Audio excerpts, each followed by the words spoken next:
Hey y'all, hey. Welcome in. Come on in and sit down. God is preparing your table before you in the presence of your enemies, right? So I want y'all to come on in because I got a good word for y'all today. And I want y'all to hear this word clearly, okay? So we all been saying the Lord is going to prepare our table for us in the presence of our enemies, right? And we say that in such a vengeful, fleshly type way, right? But really think about it. If God is preparing the table for you, He gave you two legs to get up and walk to the table, right? He gave you two hands to get up and walk to that table, right? So you have to use your wisdom, understanding, discernment. You have to move and take action in this season to get to that seat at your table, okay? Slow feet don't eat. So, I want to tell y'all first about how the experience is at a restaurant. You go to a restaurant, and in this restaurant, you got to wait to be seated, okay? While you waiting to be seated, it's either somebody sitting at your table already, or, and they about to get up and move out your way, or they got to clean off the table and wipe it down and make it ready for you. Okay. So then once you get to that table, now you got a chance to sit down, order you some drinks, and take a look at the menu. And then you put your order in with the waitress. See, it's a process. You get it? It's strategy. You put your order in with the waitress, and then you turn around. Well, and then the waitress takes it to the back, and the chef prepares your meal. When your meal come out, it's piping hot, ready for you. But had you not drove or arrived at that restaurant, your meal never would have been prepared, right? So in this season, God is calling us to put in some work while He prepares our table for us. And I'm coming to you from Matthew chapter 9 and verse 35 today. And it says the workers are few, okay? The workers are few. The harvest is plentiful. And if you really want God to prepare that table for you in the presence of whoever, enemies, whoever, Judases, you got to put some work in. So, Matthew chapter 9, verse 35 is saying, Jesus went through all the towns and villages. He went everywhere. He ain't leave none unturned, okay? Every religion, every what have you. He went there and he taught in their synagogues, not his own, in their synagogues, preaching the good news of the kingdom and healing every disease and sickness, right? So while he was out there healing and going to all these different towns and stuff, remember, the church was sitting in one location. Jesus was getting up, putting that work in, and he was getting around people, and everybody that he encountered, he was doing the will of his Father, right? So he was spreading the gospel, healing people, casting out demons, and it says, verse 36, when he saw the crowds, he had compassion on them. But because they were harassed and helpless. Wow. Like sheep without a shepherd. So these crowds moved him to be compassionate, to take action, to heal. And remember, he dealt with blind people, dead women, kids, and women with issues of blood. Jesus came in and healed all these people that came crying out to him. They was touching the hem of his garment, and he was healing them. And that's your job now as a disciple. And as you if you watched the video yesterday explains how Jesus gave instructions to the disciples in order to go on this journey and to bring people back to God, and what you're supposed to say to them, what message you're supposed to deliver to them, and everything like that. So then verse 37 says, Then he said to his disciples, The harvest is plentiful, but the workers are few. Ask the Lord of the harvest, therefore, to send out workers in his harvest field. So he asking God to send out workers, right? But he also asking the disciples who want to go to work, who ready to go to work. The harvest is plentiful, but the laborers are few. And so if you want God to prepare a table before you in the presence of your enemies, your friends, whoever it is, even if it's just for yourself, and change your finances, he is giving you specific instructions. I command you, I don't command you, but go read Matthew chapter 10 and see what it is, or go watch the video that I did yesterday as well. But in Matthew chapter 13, he is saying what you will get in the process for doing everything that was mapped out in the previous video. It say, but blessed are your eyes, and this is starting at verse 16, because they see, and your ears, because they hear. For I tell you the truth, many prophets and righteous men long to see what you see, but did not see it, and to hear what you hear, but did not hear it. Listen then to what the parable of the sower means. When anyone hears the message about the kingdom and does not understand it, the evil one comes and snatches away what was sown in his heart.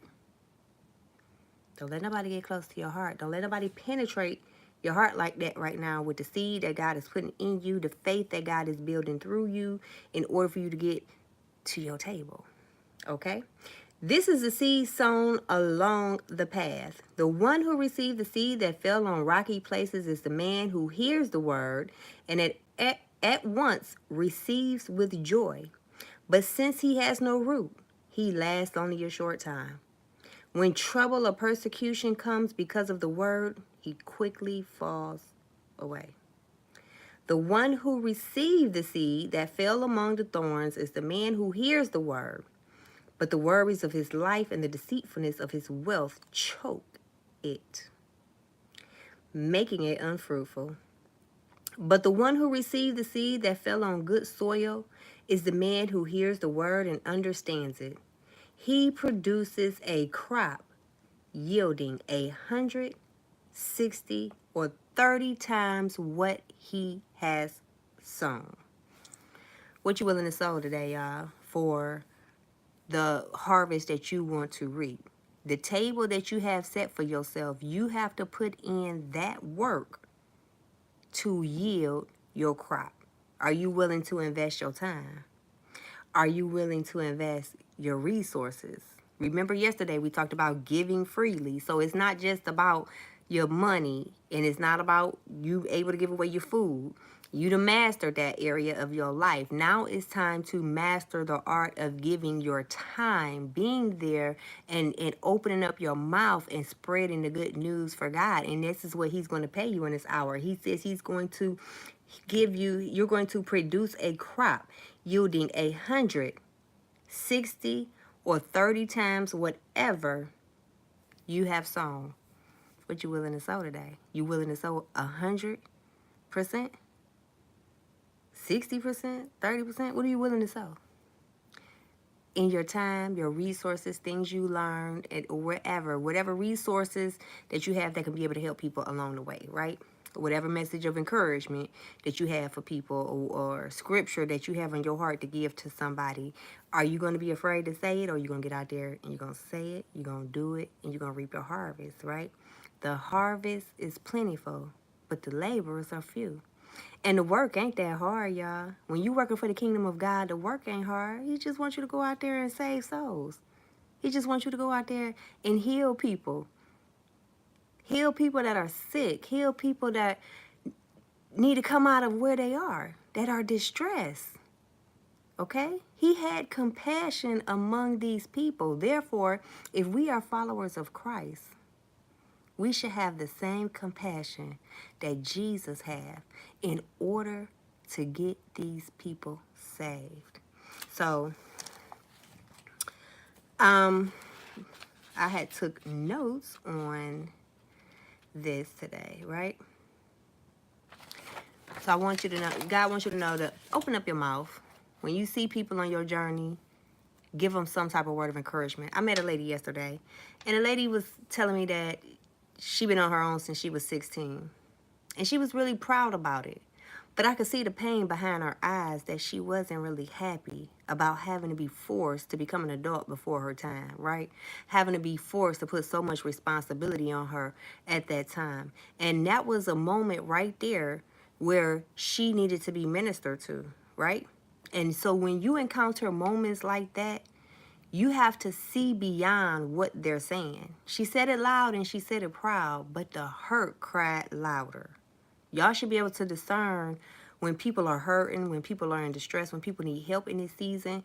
Y'all should be able to discern that when they are lost sheep. Jesus said he would leave the 99 to go get the one. So if y'all not willing to put the work in to go do it and then reap your harvest of whatever you put out there, whatever you sow, how do you expect a return? How do you expect your table to be prepared for you in the presence of your enemies? Right? So,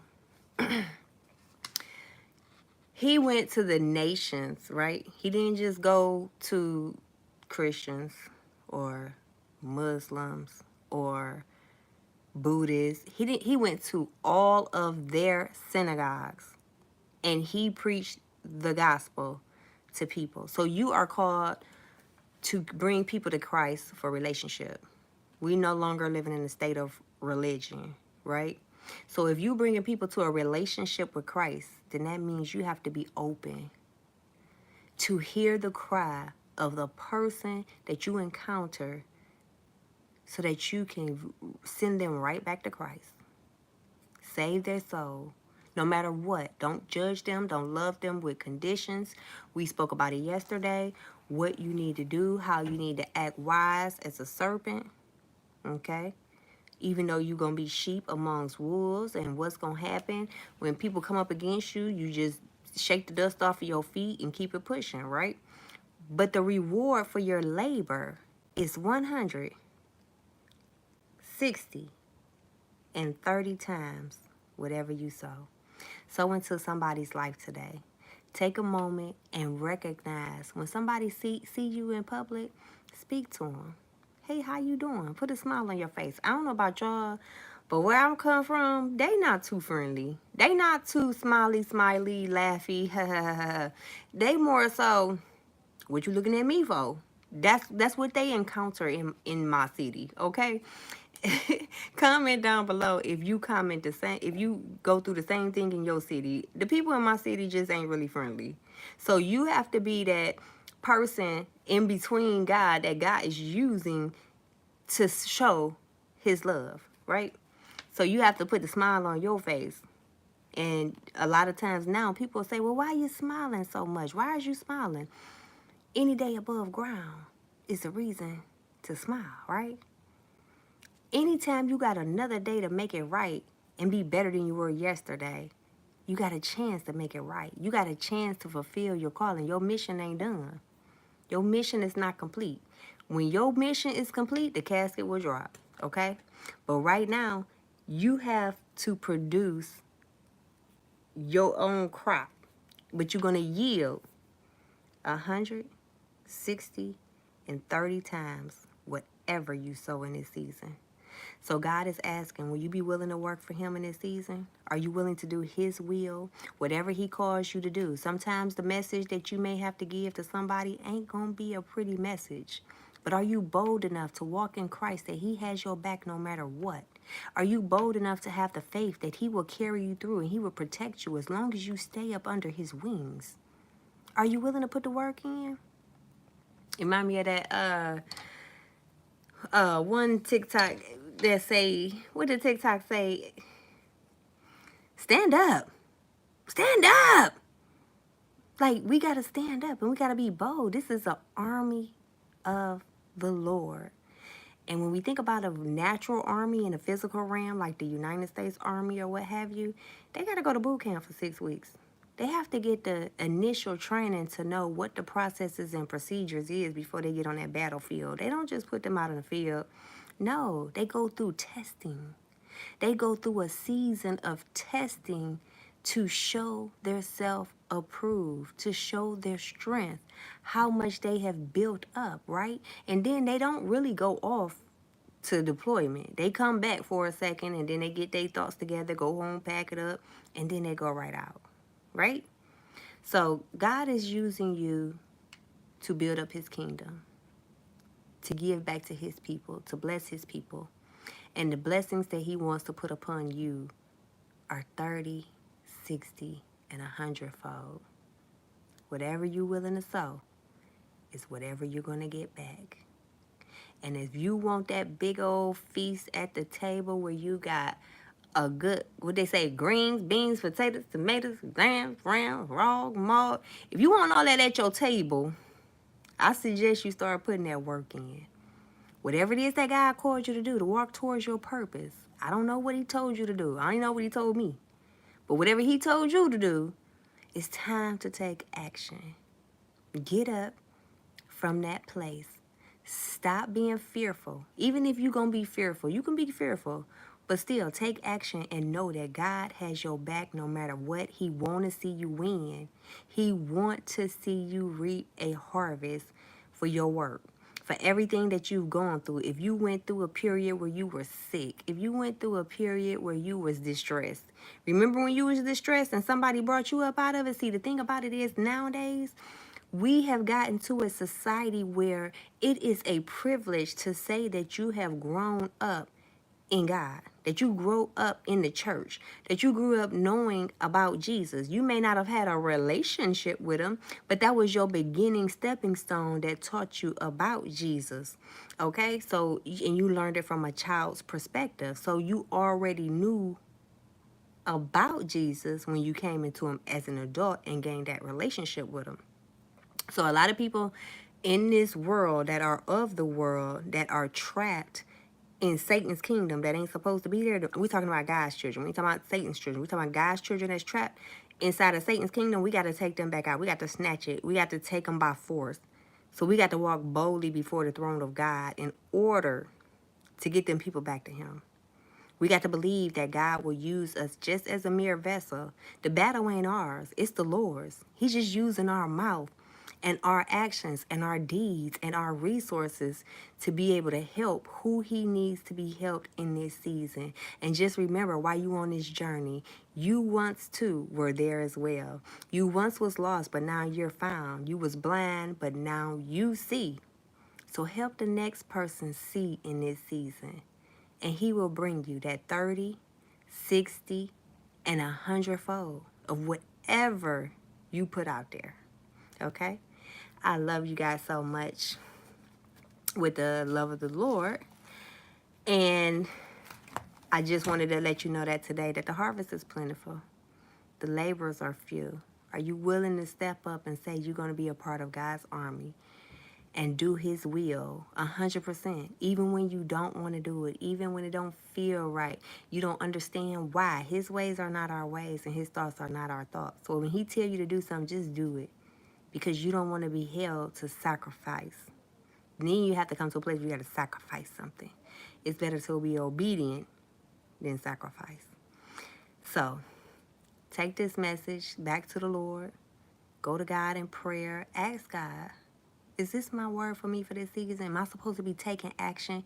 You would know, because God been putting it on your heart. It's time to go. It's time to go. It's time to go. You are no longer in the wilderness season of your life. You are in the promised land of your life right now, okay? But in that promised land, it's like, it's a clean slate. You got to go out there and be the builder of your promised land in order to reap your harvest, okay? So, until next time, y'all, I love you with the love of God. I love you. Let's grow.